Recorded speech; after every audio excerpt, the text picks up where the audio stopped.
नमस्कार, Aditya biology classes में आपका स्वागत है। प्रतिदिन इस वीडियो में टीजीटी, पीजीटी, नीट और बायोलॉजी के विभिन्न परीक्षाओं से 10 मोस्ट इम्पॉर्टेंट क्वेश्चंस को विथ एक्सप्लेनेशन सॉल्व कराया जाता है। तो आइए शुरू करते हैं। और जिन लोगों ने चैनल को अभी तक सब्सक्राइब ना किया हो, जल्दी से चैनल को सब्सक्राइब कर लें और ऑल नोटिफिकेशन वाले बेल आइकन को प्रेस कर लें और इस वीडियो को अपने मित्रों में शेयर करें। तो आइए क्वेश्चन नंबर 1 हम लोग देखते हैं। Study of bird is called A. Sorology, B. Ornithology, C. Herpetology and D. Serpentology। तो इसका आंसर होगा आपका बर्ड के साइंटिफिक अध्ययन को क्या कहते हैं? ऑर्निथोलॉजी। अब हम लोग एक एक विकल्प को देखते हैं क्योंकि इसमें सारे विकल्प जो हैं इम्पॉर्टेंट हैं। Saurology, study of lizard. Herpetology, study of amphibians,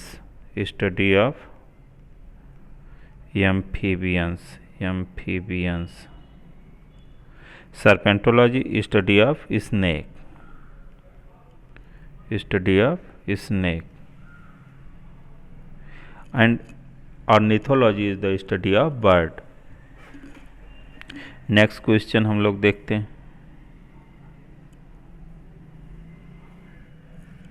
tunica corpus theory was given by A. Ernest Haeckel, B. Zimmermann, C. Smith and D. Hanstein. तो tunica corpus theory was given by Smith. किसने दिया था? Smith ने tunica corpus theory दिया था। अब हम एक एक साइंटिस्ट के योगदान को, उन्होंने कौन सी थ्योरी दिया, क्या सिद्धांत दिया, उसको हम लोग देखते हैं। तो सबसे पहले अर्नेस्ट हैकेल को, इन्होंने क्या दिया था? बायोजेनेटिक लॉ दिया था।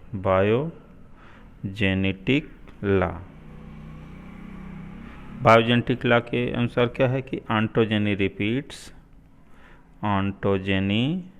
Repeats phylogeny.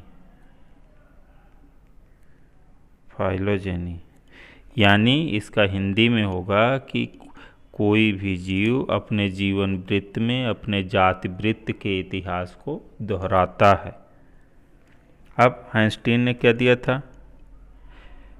Histogen theory of apical meristem. हैंस्टीन ने क्या दिया था? हिस्टोजन थ्योरी ऑफ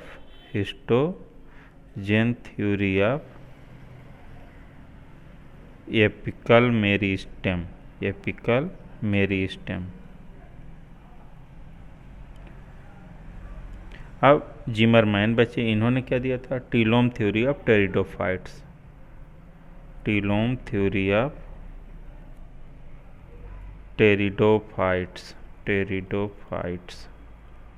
तो अर्नेस्ट हैकेल ने दिया था बायोजेनेटिक लॉ और ऑन्टोजेनी रिपीट्स फाइलोजेनी। जिमरमैन ने दिया था टीलोम थ्योरी और स्मिथ ने दिया था ट्यूनिका कार्पस थ्योरी और हैंस्टीन ने क्या दिया था? Histogen theory of apical meristem. तो ट्यूनिका कार्पस थ्योरी किसने दिया था? स्मिथ ने दिया था। अगले क्वेश्चन पे हम लोग आते हैं। Name of fresh water sponge. Sponge किस फाइलम में आते हैं? पोरीफेरा में आते हैं। पोरीफेरा का क्या अर्थ होता है? पोर बियरिंग एनिमल्स। अब इसमें एक एक विकल्प को हम लोग देख लेते हैं। Spongilla, euspongia, euplectella and scypha. तो फ्रेश वाटर स्पंज क्या है? स्पॉन्जिला। इसको क्या? Spongilla is a fresh water sponge. अब एक एक को हम लोग देख लेते हैं। यूस्पॉन्जिया, इसको कहते हैं बाथ स्पंज। यूप्लेक्टेला, इसको क्या कहते हैं? Venus flower basket. अब इसको वीनस फ्लावर बास्केट क्यों कहते हैं? क्योंकि दिखने में बहुत खूबसूरत होता, ग्लासी होता है और ये जापान में मैरिज गिफ्ट के रूप में दिया जाता है। इसमें 2 क्रस्टेशिया होते हैं, इसको आप लोग ध्यान से सुने। इसमें क्या होते हैं? 2 क्रस्टेशिया होते हैं जो क्या शो करते हैं? Till death we don't apart. यानी साथ, ये क्या होता है? साथ जिएंगे और साथ मरेंगे का सिंबल होता है। स्काइफा को क्या कहते हैं? साइकान कहते हैं। स्काइफा को किस नाम से जाना जाता है? साइकान नाम से जाना जाता है। तो फ्रेश वाटर स्पंज क्या हो गया, स्पॉन्जिला हो गया। अब नेक्स्ट क्वेश्चन,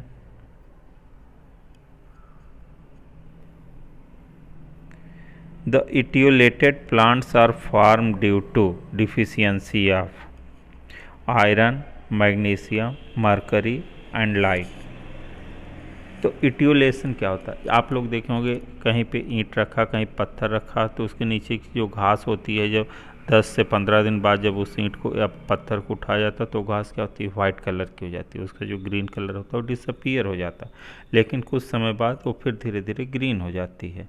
तो यही disappearance of green color take place due to absence of chloroplast and it is called etiolation. Disappearance of green color is called etiolation. It is due to it takes place due to deficiency of light. इसका answer क्या होगा, light होगा। Next question, process of child birth is called menopause, parturition, micturition, cryptorchidism. तो child birth का जो process होता है उसको हम कहते हैं मेडिकल टर्मिनोलॉजी में पर्चुरेशन। क्या कहते हैं, पर्चुरेशन कहते हैं। अब एक एक ऑप्शन को हम लोग देख लेते हैं। मेनोपॉज टर्मिनेशन क्या होता है, मेनोपॉज, हाँ, एंड ऑफ जो मेंस्ट्रुअल साइकिल होती है, एक एज के बाद क्या होती है, सीज हो जाती है। तो menopause is a ceasing of menstrual cycle, it is a ceasing of menstrual cycle, MC. Micturition क्या होता है, प्रोसेस ऑफ यूरिनेशन। ये क्या है, प्रोसेस ऑफ यूरिनेशन, मूत्र विसर्जन की प्रक्रिया को क्या कहते हैं, मेडिकल टर्मिनोलॉजी मिक्चुरेशन। और क्रिप्टो आर्चिडिज्म क्या होता है, failure, it is a failure of testis to descend in scrotum. जो वृषण होता है वो अंडकोश में कभी कभी नहीं उतरता है, तो उसको हम क्या कहते हैं, क्रिप्टो आर्चिडिज्म कहते हैं। क्रिप्टो आर्चिडिज्म है failure of testis to descend in स्कर्टम।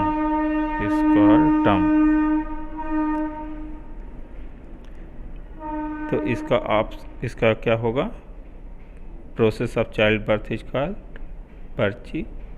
पर्चुरेशन। Next question, DNA fingerprint cannot be prepared from। Most important and interesting question। क्या है, RBC, WBC, स्पर्म और चिक सेल्स। तो आप लोग ध्यान से सोचिए किससे नहीं बन सकता। पहली बार DNA फिंगरप्रिंटिंग के लिए किसकी आवश्यकता होगी, DNA की आवश्यकता होगी। DNA कहाँ पाया जाता है, न्यूक्लियस में पाया जाता है। और कहाँ पाया जाता है, थोड़ी मात्रा में DNA माइटोकॉन्ड्रिया में भी पाया जाता है। तो ये किस में नहीं होती, DNA और माइटोकॉन्ड्रिया, RBC में नहीं होती है। तो न तो जो ह्यूमन RBC होती है वो क्या होती है, इनन्यूक्लिएटेड होती है, यानी उसमें न्यूक्लियस नहीं पाया जाता। यानी जब न्यूक्लियस नहीं पाया जाता तो उसमें DNA भी नहीं पाया जाता। तो इसका आंसर क्या होगा, RBC। अब DNA फिंगरप्रिंटिंग किसने खोजा था, एलिक जेफरी ने खोजा था 1984 में। तो ये क्या है, इंपॉर्टेंट क्वेश्चन है, DNA fingerprint cannot be prepared from RBC।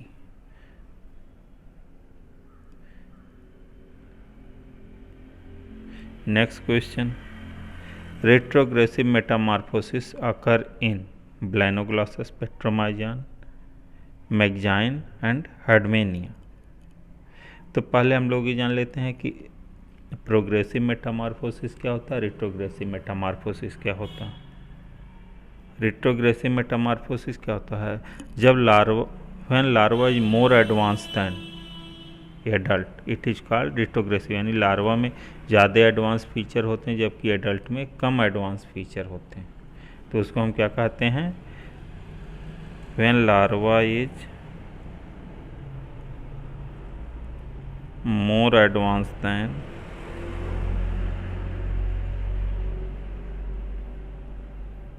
Then adult. तो ये क्या होता है? रिट्रोग्रेसिव मेटामॉर्फोसिस होता है। ये किस में पाया जाता है? हर्डमेनिया में पाया जाता है, जो हर्डमेनिया का टैडपोल लार्वा। और हर्डमेनिया की लार्वा का नाम भी आप लोग याद कर लें, क्या होता है? Tadpole larva. इसके लार्वा को कहते हैं टैडपोल लार्वा। वो क्या होता है? मोर एडवांस होता है देन हर्डमेनिया। अब एक एक ऑप्शन को हम लोग थोड़ा थोड़ा देख लेते हैं। ब्लैनोग्लासस को क्या कहते हैं? टंग वर्म कहते हैं। इसको क्या कहते हैं? टंग वर्म कहते हैं। ये क्या है? टंग वर्म।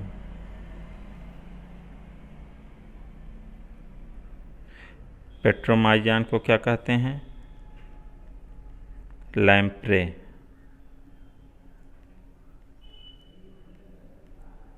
मैगजाइन को कहते हैं हैगफिश। हर्डमेनिया को क्या कहते हैं? सी स्क्विड। सी स्क्विड। तो ब्लैनोग्लासस, टंगवर्म, पेट्रोमाइजान, लैम्प्रे, मैगजाइन, हैगफिश, हर्डमेनिया, सी स्क्विड। और रेट्रोग्रेसिव मेटामॉर्फोसिस किस में पाई जाती है? हर्डमेनिया में पाई जाती है। अब हम लोग अगले क्वेश्चन पे आते हैं।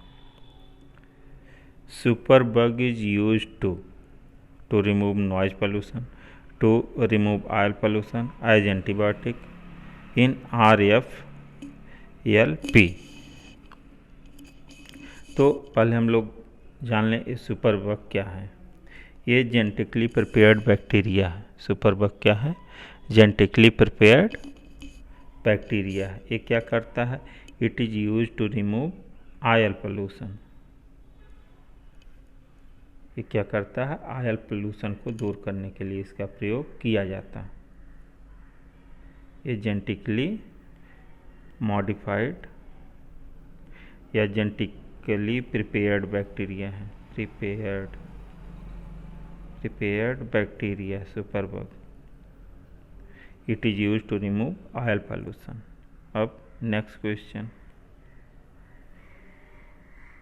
Severe famine of West Bengal of 1942-43 was due to the destruction of paddy crop by Astilago, Helminthosporium, Phytophthora and Puccinia।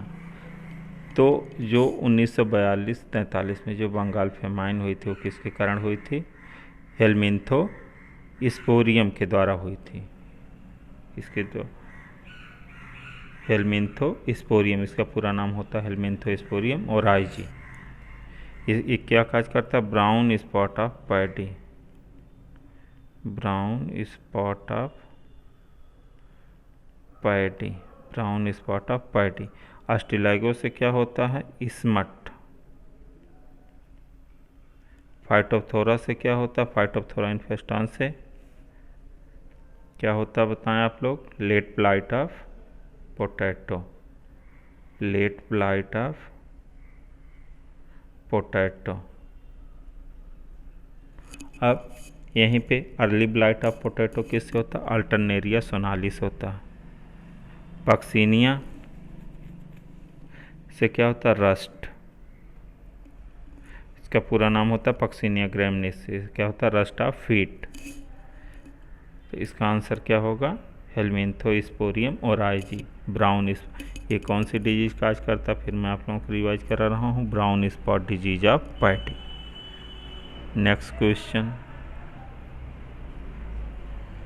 Zone of exclusion is associated with ribosome, Golgi body, mitochondria, endoplasmic reticulum. तो किस में पाया जाता है zone of exclusion? Golgi body में पाया जाता है। इसका आंसर क्या होगा? Golgi body. अब एक एक ऑप्शन को हम लोग थोड़ा थोड़ा देख लेते हैं। राइबोसोम क्या होता? Smallest non membranous cell organelles of. क्या होता है कि ये सबसे छोटा कोशिकांग होता है जिस पे कोई भी झिल्ली नहीं पाई जाती। और इसको क्या कहते हैं, प्रोटीन फैक्ट्री। इसका किस निकनेम से जानते हैं, प्रोटीन फैक्ट्री के नाम से जानते हैं। Mitochondria power house of cell, power house of cell. अब राइबोसोम टर्म किसने दिया था, सबसे पहले राइबोसोम को खोजा किसने था, राइबोसोम को खोजा था क्लाउड ने, क्लाउड ने राइबोसोम को क्लाउड ने खोजा था, लेकिन उन्होंने क्या नाम दिया, माइक्रोसोम। उन्होंने क्या कहा था इसको, माइक्रोसोम।